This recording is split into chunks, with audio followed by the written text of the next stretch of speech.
It is Thursday, everyone. I'm Andrew Dow. Time for our Happening in the Hamptons podcast, our weekly breakdown of the Hamptons market, new listings, and events on the East End. We are sponsored, as always, by New York Title Abstract, the Hamptons' leading title insurance firm. Visit NewYorkTitle.com. We have joining us, full house today, Steve Glick, Dave Rutiner, myself, John and Paty Brady, and also a guest appearance, we'll call it, by George Negroponte. Hopefully I said your name right there. He is a mentor with Artistic Dream, a nonprofit, which we will get to a discussion on in a little bit. But first of all, thank you all so much for joining us. How is everybody today? Thank you. Good. Good morning. Doing great. Good. Let's start. We'll get to the arts in a little bit, but let's start with real estate. How are things? And I know you've been busy, which is great. So what's going on in the real estate market? Well, right now I'm actually after we leave here, I'm digging out the photographer for a new listing. We got about plenty of snow on the ground. Yeah, we got some houses where they're not occupied, so they've been there sitting with the snow, and we got to just kind of help get them on the market. That's the joy of being a real estate agent. And he made it here on time. He texted me telling me, "Oh, I'm running, a minute late." I was like, "We can wait a minute while you're digging out the snow." It doesn't stop. It's like it's not just it's not calling to put that sign in the ground and like waiting for the phone calls to ring. You gotta in the fall. I've had agents that show up with leaf blowers to clear things out for a shoot. Before a showing. Yeah. That was probably also me. Yeah, and then in this case, a snowblower or a shovel. It doesn't stop. So. Can we talk about that listing yet? Is it ready to discuss? Do you want to highlight it? It's not much yet because we still got to do the photography. Okay. We just listed it, it's over on Hands Creek Road. It's coming on now, 669 Hands Creek for 1.7. It's kind of a salt box, pool house. It'll be kind of cool. Nice. And right now we're just getting it ready, get it launched. Okay, there you go. How about some of you just had another listing sold and closed or go into contract? This was a great one in East Hampton, new construction. Yes, that's the one that last time I was here, we were actually promoting our RC builders, Andy Rigo's construction. That's 41 Cordy Court. We actually put that up for sale. At the time, I think it was really just a frame, and we sold that probably not even 30% done. So that was, we were pretty proactive on that with the renderings and just being very, very hands-on. So we moved that pretty quickly, and that was a great one. That's amazing. And so what does that tell you about the current state of the market? I mean, if it seems like with this low inventory, I imagine new construction that's priced well is not sticking around very long. That's right. It's pretty a niche market, the new construction. It kind of holds itself. It's a market, and it's almost its own little micro market. Out here we have, as we spoke last time, there's a lot of mini markets, and we still run the numbers every month for every town, every price range. So the new construction is definitely a great thing to have. But yeah, I like that point that it's a mini market. Yeah, you're right. Because some people, they only want that. Yeah. Yeah, they're micro markets, and that's why we like I told you guys last time, we run the numbers for every town every 30 days, what's coming on. And there's so many variables to it. And it's not like this national answer you can give people.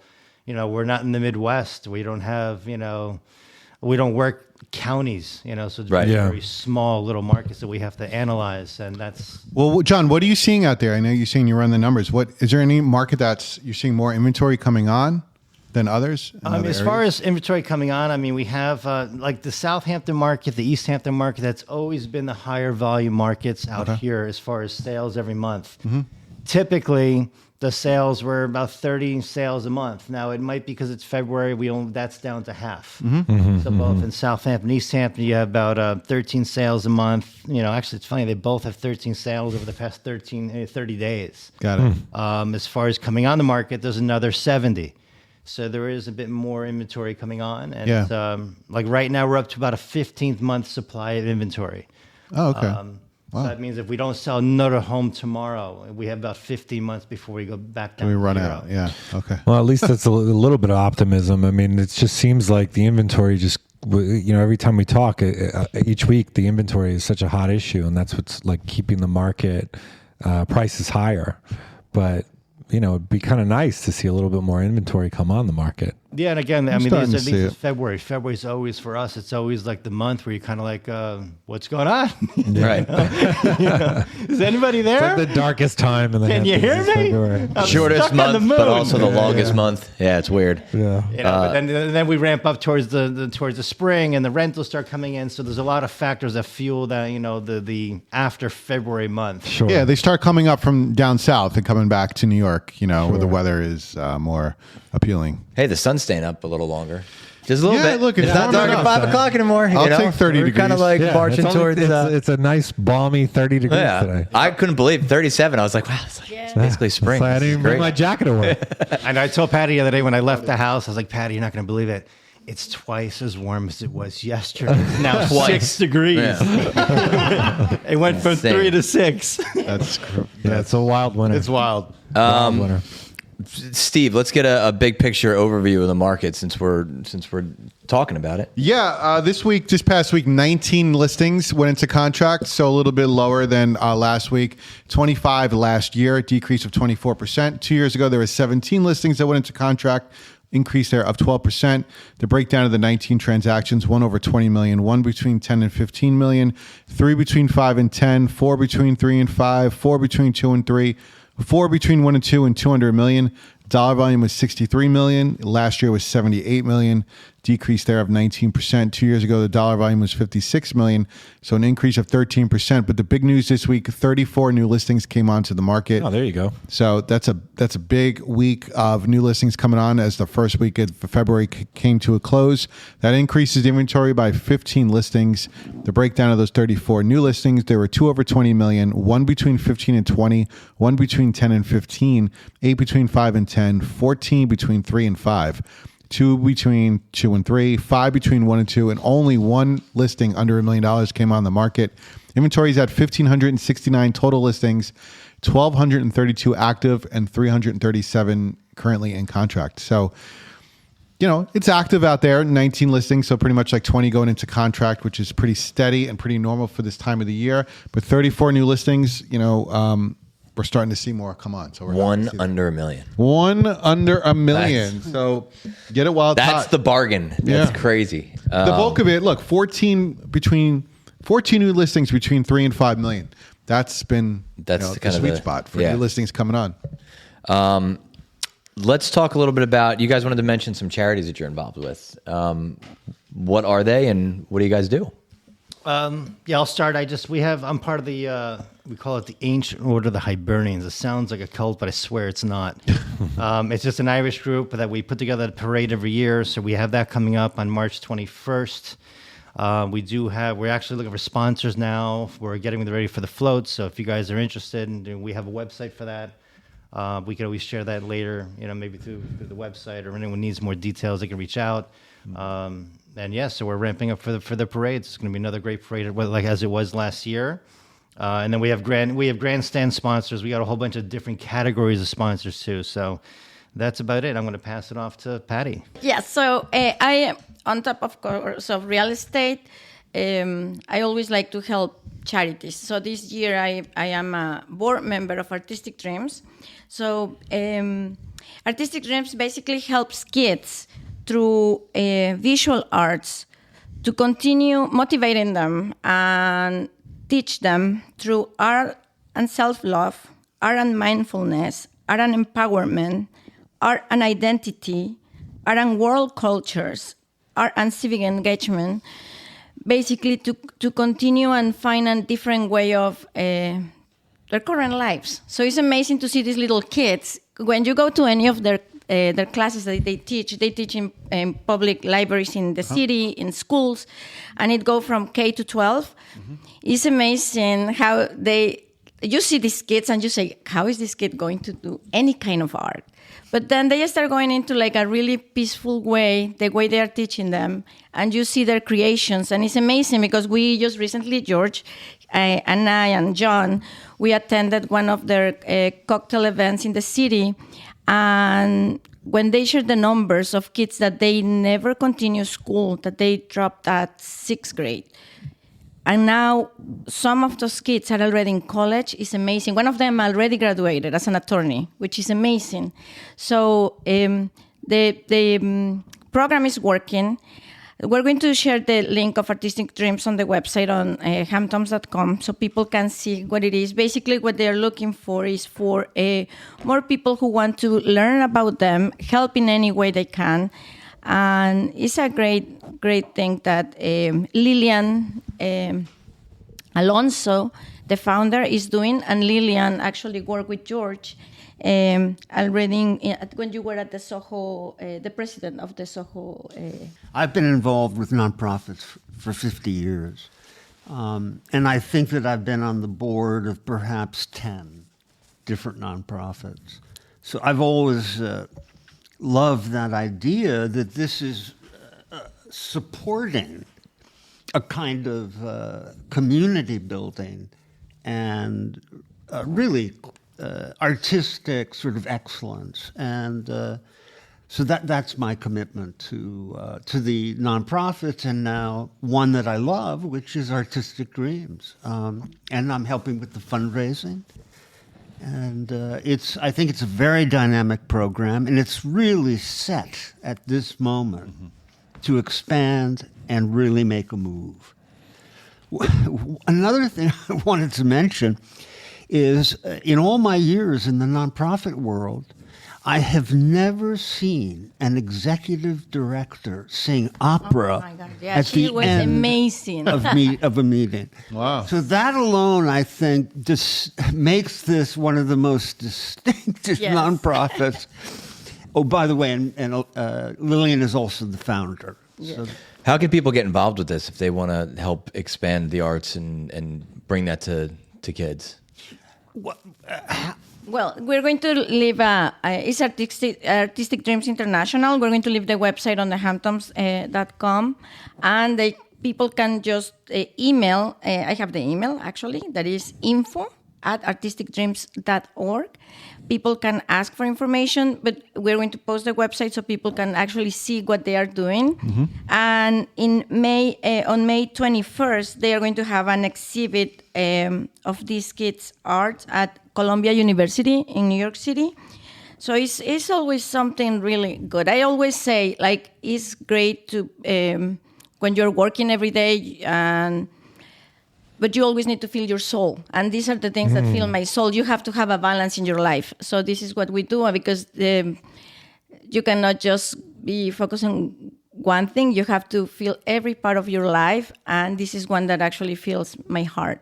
Nice. Well, it's just such a nice thing for the kids too. You know what I mean? I mean, the website, by the way, is artisticdreams.org. If anyone wants to know, I'm looking at it right now. Yep. And it just seems like a really nice thing. You know, what's wrong with this? You know, teaching kids art and giving them a place to do art and to express themselves. It's just good for the kids to get together and, you know, paint. I mean, that's like a great thing, you know?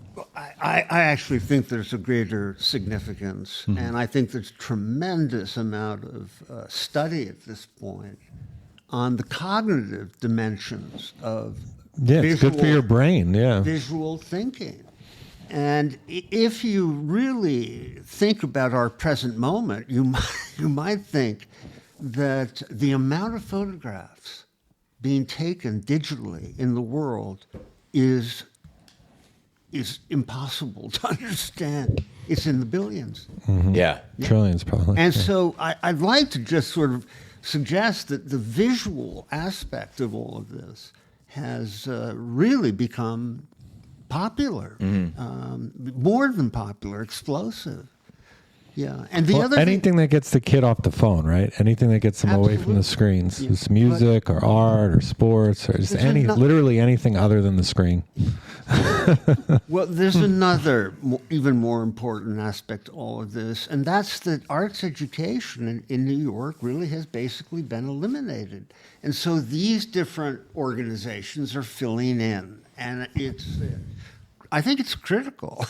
So you're saying in the city there are just not many art programs, and this helps kind of fill that gap? In the high schools, in most cases, many cases, the arts have been dropped simply again because of, I think, economic realities. In areas like the Hamptons, I think it's actually extremely well put together, really. And I think partly because of the obviously the abstract expressionists in that period in time when this was central to the arts, and also the Parish Museum. And also, many people don't realize that Southampton was the home of the American impressionists, excuse me. And, for instance, somebody like Chase. And so in that respect, again, it has this enormous historic significance. Right. It's good. It's great. You mentioned getting kids off the phone, or people in general. What would you do this weekend if you didn't want to look at your phone? Well, it's Valentine's Day is this weekend. You don't say. You have to make sure. Really? You have to make sure you buy something for Valentine's Day. That's the law. That's the rule. That's a good one. Yeah. All right, so Valentine's Day. Let's see. What do I got here? You can celebrate Valentine's Day at a couple of restaurants. One of them is Rare in Hampton Bays. Have you ever been there? I hear it's incredible. Yes. Yeah, we've been there. Yeah, we've done their experiences throughout the winter. It's actually a really good place. So for $95 a person, you get a full Valentine's Day 3-course meal and a bottle of cava and amuse-bouche. What is cava? Do you know what that is? A complimentary glass of cava. Wine. Yeah, I think that's a Cabernet. Oh, it is? I think so. Ah, I didn't even know that. I think it's a red one. I think, right? All right, we'll cut that part out. Well, cava is the name in Spanish where you put the wine. So that's a cava. So that's wine. Okay. Okay. All right. Cool. We're all learning something today. So you guys might be interested in this. There's a Valentine's Day sip and paint at Wolfer Estate Vineyards in Sagaponack. I will say paint before you sip. If not, Yeah. You're right. Then it becomes abstract. So know? the art just gets progressively worse and worse, I guess, as you go. So that should be cool. You could do that for Valentine's Day on the 15th from 3 to 5 p.m. I know of an organization that does something like that, but it's exponential, so to speak. They have Sipping shots, paint and shots. in various locations throughout the world. They have a drawing day, Oh, that's cool. and everybody brings chalk. And for instance, I've seen an entire street in London filled with people drawing. That's cool. So it's a kind of drawing marathon throughout the world. Brings people together. Yeah. Nice. Yeah. Wow. So sorry, I lost my train of thought. Okay, here we go. Then you also have a prefix dinner with a live band at the Clubhouse in East Hampton. It's always fun, the clubhouse. So I'm a big fan of that. You get half-price bottles all night. You have live music by Conjunto La Herseña, Nick Corridor, and Smith Josie. And you know who that is? Yeah, I actually sold his dad's house. Oh, wow. Yeah. Yes. And you have a $40 prefix dinner. So you could do that, too, if you want to do that. And it's a Copacabana inspired night. Copacabana. Oh, You were waiting the whole podcast to do that. Hit it, weren't you? Dave. Hit it. Her name is Lola. You know? My father used to go there. Really? There you go. So, did you want to mention your favorite restaurant? Didn't you want to say something? I was going to say just a quick note. So this year, John and I were going to be 25 years married. Wow. Nice. Congrats. So thank you. And I don't know if it's congrats or or Sounds like a party. Oh, really? 25 years. congratulations. That's great. So, but one of our favorite restaurants is Nick and Tony's, and we love Nick and That's the Tony's. So, best. and they always have the Such a great classy things, place, the delicious. best. Yes. So we try many years. We try to go exactly on that day. And I remember one winter storm. We had the reservation where we had to make it. It was a Tuesday. I forgot how many years we were turning. So in that restaurant, it was only Steven Spielberg. I don't know if it's fine to say. And Yeah, us. you can say. It was only Steven Spielberg and us in the restaurant that Really? day because it was a snowstorm. So he must celebrate something also that day because has been like. But it was It's funny. I have a celebrity story too about Nick and Tony's. I was there. I can't remember if I was very young, and I was at the bar at Nick and Tony's, and Jack Nicholson was there. and he was sitting there with Alec Baldwin and who's the head of SNL at the time, or he still is. Oh, Lorne Michaels. Michaels. Yeah. And it was like, wow, he saw it. And then Alec Baldwin not Alec Baldwin, Jack Nicholson lit up a cigarette. And everyone was like, what is he doing? Because you're not supposed to do that, And it was like very awkward. Everyone was like looking like, oh my God, is Jack Nicholson smoking a cigarette? And then he put it out because like he felt the pressure, Interesting. But yeah, But it was felt like a real. He's such a powerful celebrity, Jack Nicholson. You're like, wow, Huh. I've known Tony Ross. I can't even count the years. 30 years, and I think she's one of the most generous people in the world, and I also think she's just an extremely great artist now. So congratulations, Tony. There you go. Yeah. What else you got? That's it. That's your weekend for the Hamptons. Great. Sweet. All right. Well, thank you so much for joining us, everybody. Cool. Yeah. And we'll let you guys get back to it because I know you got a lot to do. You got to go dig out. But soon enough, it will be spring and you won't have to bring shovels to listings and that'll be great. So That's it. We go far and beyond. that's it. All right. Good deal. Well, thanks for joining us, everybody. We'll call that a podcast. We will see you next week. Until then, I'm Andrew Dowd, and that is what's happening in the Hamptons.